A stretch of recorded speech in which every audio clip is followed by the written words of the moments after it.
Hungarians had a unique history until the end of the First World War. They had the same kings, the same rulers, the same princes, the same history. They shared the same history because they were a unique country. And then the monarchy, the kingdom fell apart. Some of those decisions were not really fair, others were as a kind of punishment of the losers. The losers are always losing, of course, and losing territories, losing many other things. And suddenly this fallen apart nation had started to have different histories because they were part of different countries, but also they kept the same culture because it's connected to the language, it's connected to the same tradition, and I think that maintaining this is helping maintain your own identity, but it's always diversificating this kind of identity in a way, because you are part and you are influenced by different cultures. You know, those, for example, for us, I think it's a very important thing that we are here in Romania. The theater culture is different, but very, very strong. And the Hungarian theater, being influenced by the Romanian theater culture has many things to learn and to kind of assimilate from that culture. And I believe that it's important. We cannot change history. We cannot go back, and there's no goal to go back, because we have to accept the reality that now we are living together with a lot of other peoples. Interethnicity is very important, and it should be assumed. We are going to that, you know, we are going for a united Europe where, you know, all ethnicities have to be there. And I think theater can always refuse any kind of extremism from any side. And therefore, I believe that the Hungarian theater's role here is to make aware the people that we are part, we are a Hungarian theater, so in a way we are part of the Hungarian language culture, which we don't have to underline so much, but it's a biological fact, it's given. We don't have to fight for it. We are speaking Hungarian, our mother tongue, our native language is Hungarian. We are performing, we are thinking in Hungarian many times, yes, most of the time. So we do keep that in ourselves, with our work as well. But in the same time, we are part of the Romanian theater culture. Romanian theater people are curious to see and are including, not only including, but highly appreciating what we do, our work. The Hungarian Theatre of Cluj probably is the most awarded company since 1990, with the best performances, best actings, best directings, awards of the year, which are always given by the Romanian Theatre Union. Romanian critics are all the time here, are curious, and there are 9 Hungarian companies in Romania, and they are going to their performances, so they don't separate this culture from the Romanian theatre movement, which is richer with all these Romanian, German, Hungarian, and Yiddish. The Jewish theatre in Bucharest is one of the. So that's an advantage in the same time. So I believe that any kind of politics which from Hungary are moving into an extreme direction will not be somehow supported or, you know, sympathized with from our part. I believe that our goal is to keep our own cultural identity remaining where we are, you know, and in the same time connect to the universal values. Interferences has been founded in 2007. That was the first edition of the festival. I was thinking, having a long history of artistic directorship already at that point, and facing very conservative audiences, that I realized that the Cluj audiences, both Romanians and Hungarians, are practically isolated from what European culture, European theater means. They have never been here before. Any other companies from Western Europe, for example, the only times they were some performances from abroad were only from the surrounding countries.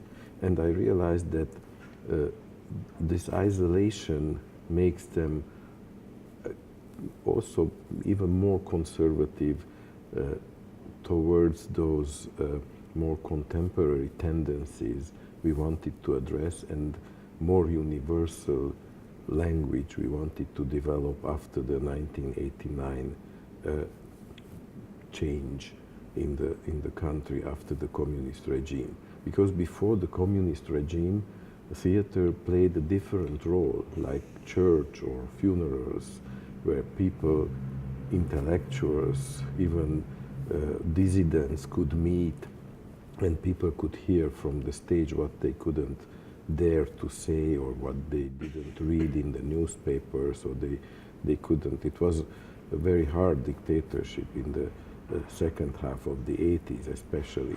So theater was a place of gathering, but where everything became political, even if those people who created the performances didn't mean it that way, because there were also light comedies, and every single line of a play became political because of the context.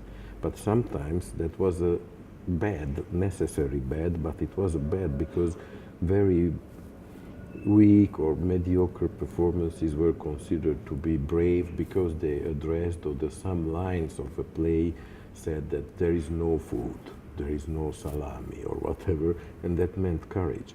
So I was thinking that it is important to confront what happens in the world.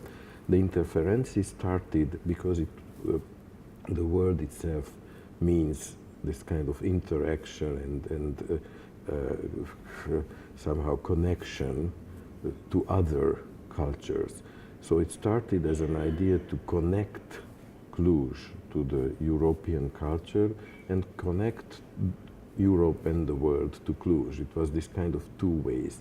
And the first edition simply brought some of the most important performances of the moment here as an attempt to present performances from different language cultures from all over Europe, and later all over the world.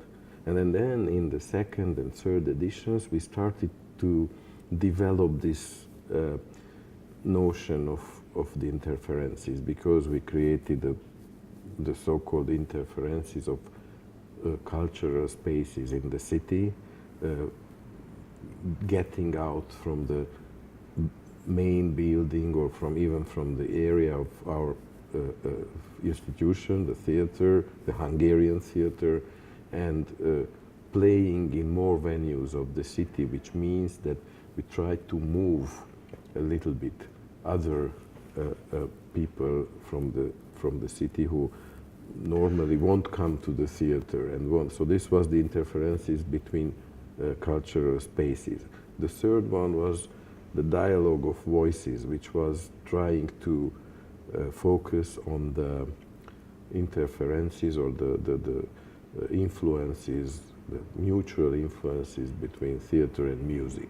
While this time we have the stories of the body, which is it's a rich, wide, and very interesting topic, which cannot be exhausted, of course, during a single theater festival. But it is very important because besides the fact that we are always connected and preoccupied by our own physicality and our body, our birth, death, freedom, love, temporality, the body which has been for so many centuries divinized, classicized, idealized, adored, but also tortured, humiliated, and even, you know, many times, unfortunately, annihilated, is connected to this kind of personal identification and this kind of redefinition of our own identity. And besides, it is also the main mean of expression of the art of theater, because the body is both subject and object. The body is the only,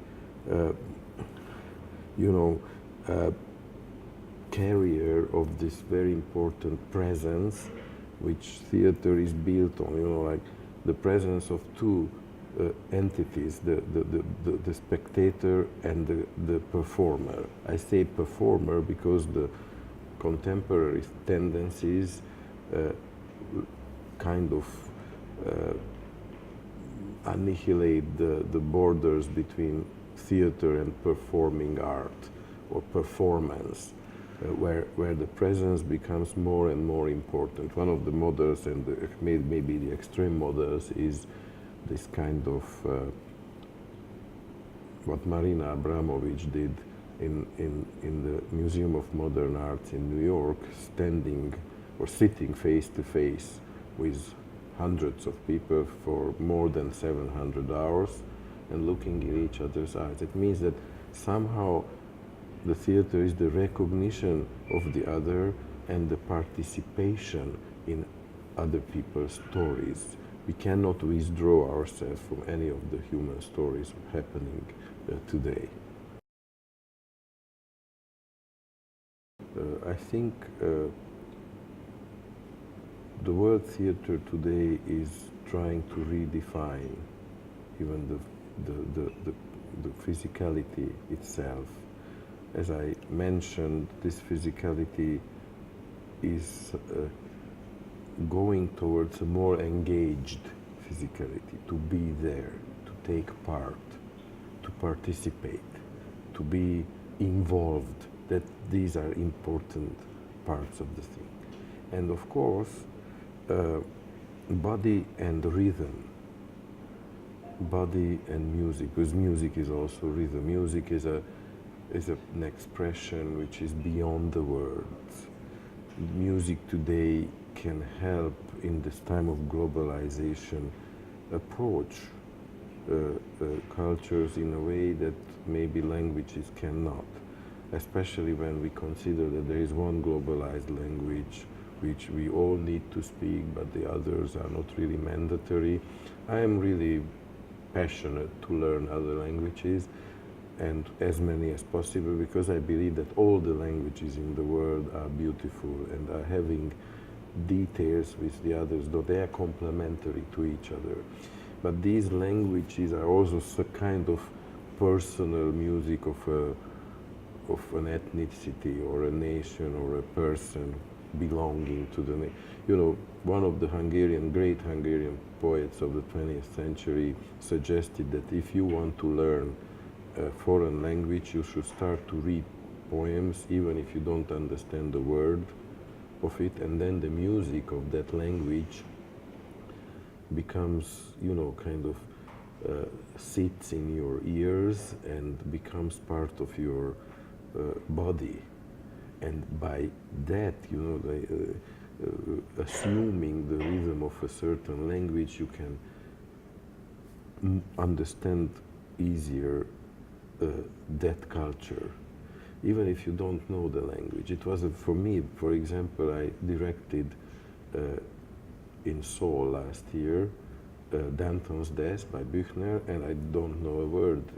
Since then I know a few words in Korean, but listening to the language and the rhythm, I started to understand the Korean people much better, the Korean culture, and you know, It's a different music, and the meeting of these different music is kind of universal.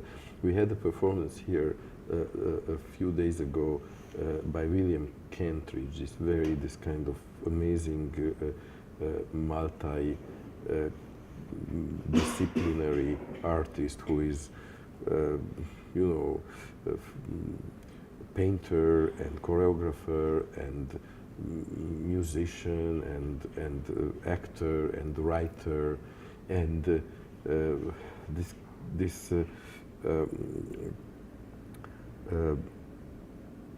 his performance, the paper music, helped understand how the different means of expression mixed, or but also in this permanent mutual influence help us to get closer to each other in a way. So his idea is that everything we do, everything we say, every single human activity is somewhere transformed in a visual and sound energy, which remains, doesn't disappear, remains in the universe. And art can capture these energies, these visual energies, and be inspired by them. Cluj is a very old city, a medieval city, and it had a very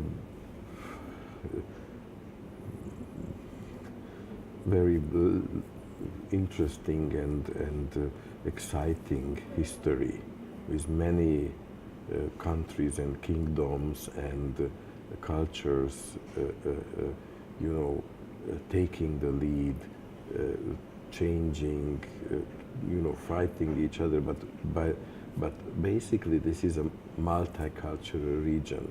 It is a multicultural region, and I think we have to recognize this and address that all the time. I mean, no matter what the history was and what is the truth or what are the facts, we are multi-ethnicity city with a long tradition of that, and we have to address that all the time with whatever we do in the art. Cluj is a candidate for the European Capital of Culture in 2021. And I think this is always an opportunity to address the problems of a city. One of the problems of the city, which is still existing even after the communist regime is over, is that kind of sharp segregation between communities.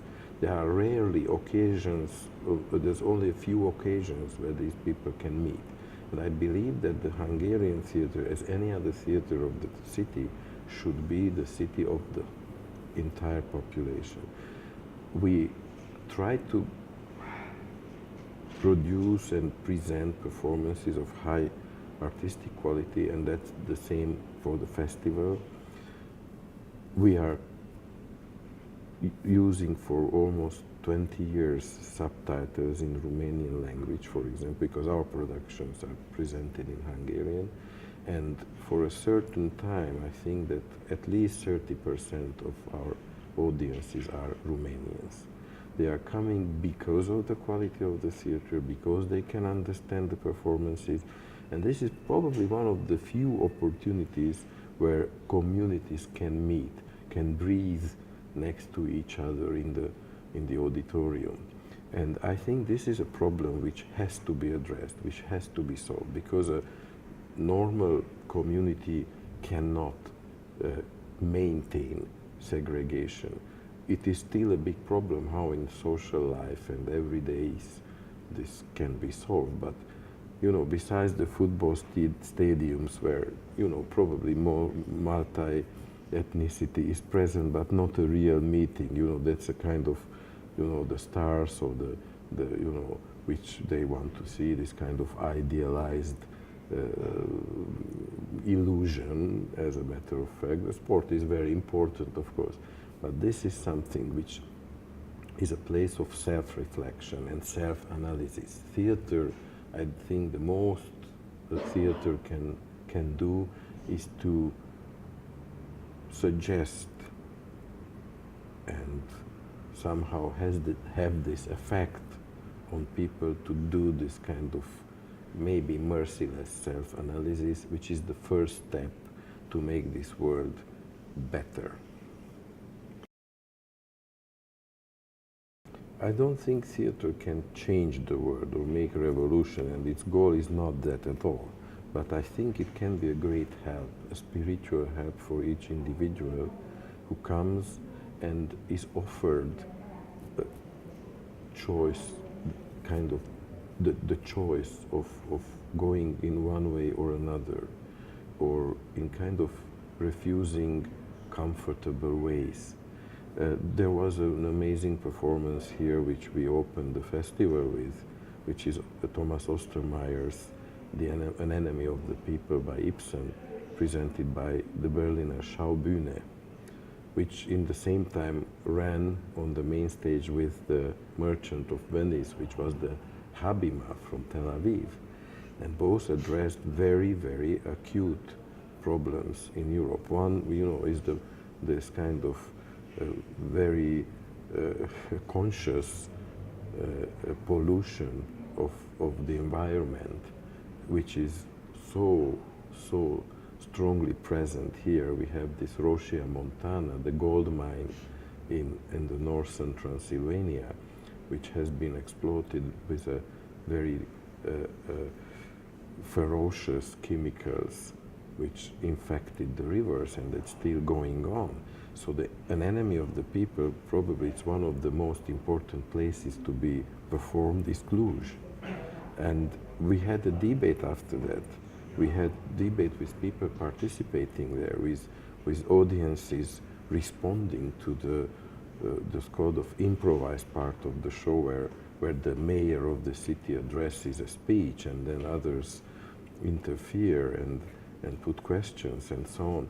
So I think it helps, theater can help the individual responsibilities, and if more and more people refuse to accept that our only God is profit and money, and we don't really necessarily need to believe in one or other political parties, even if our conviction is towards left or right. I think we have to wake up and see how much the individual responsibilities can help improve the quality of our life. And I think putting these questions honestly, without the illusion that the theater is the one who will be able to change that or change the world, but finally I think that if this self-evaluation and of our own attitude in the civil society is going on somehow, and theater obliges us somehow to do that, then we can have a great contribution to the solution of some problems.